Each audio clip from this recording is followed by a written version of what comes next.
आज हम पढ़ेंगे श्री कृष्ण जी जिस समय नंद बाबा के आंगन में घुटनों के बल चलते हैं, उसी का वर्णन सूरदास जी ने किया है। किलकत कान घुटुरुअनि आवत। श्री कृष्ण जी के वर्णन में, बाल लीला के वर्णन में सूरदास जी क्या कहते हैं? सूरदास जी कहते हैं कि बचपन में, बाल्यावस्था में श्री कृष्ण जी किलकारी मारते हुए घुटनों के बल चल रहे हैं।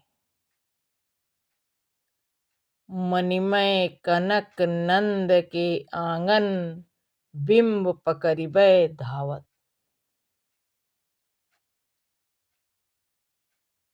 नंद बाबा के मणि जड़ित आंगन में, यानी मणि युक्त नंद बाबा ने के द्वारा बनवाए गए लिखे नंद बाबा के मणि युक्त आंगन में, जो मणियों से जड़ित है, उस आंगन में श्री कृष्ण घुटनों के बल चल रहे हैं और वे अपनी परछाई को देखकर उसे पकड़ने के लिए दौड़ रहे हैं।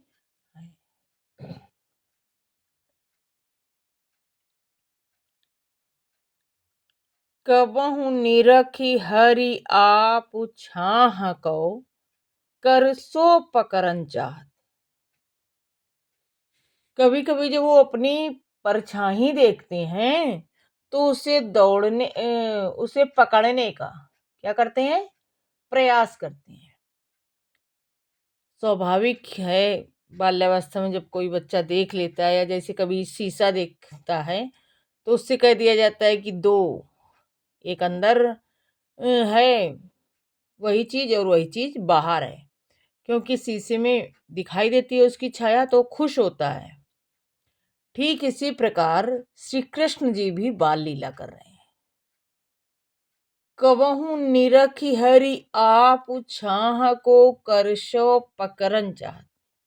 श्री कृष्ण जी कभी कभी अपने ही प्रतिबिंब को, अपनी ही छाया को देखकर उस मणि जड़ित आंगन में अपने ही परछाई देखकर उसे हाथ से पकड़ना चाहते हैं। किला की हंसत राजत द्वय दतियां पुनि पुनि तिहि अवगाहत।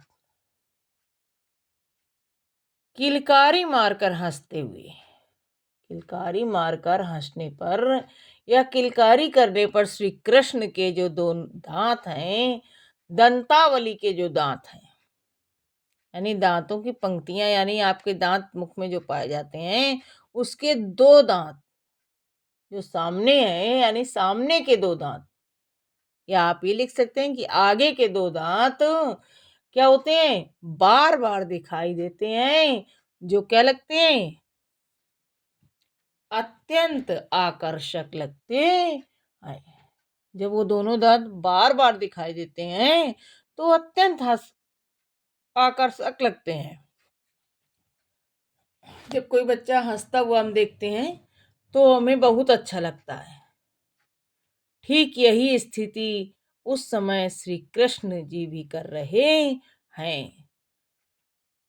कनक भूमि कर कनक भूमि पर कर पग छाया, यह उपमा इक राजती।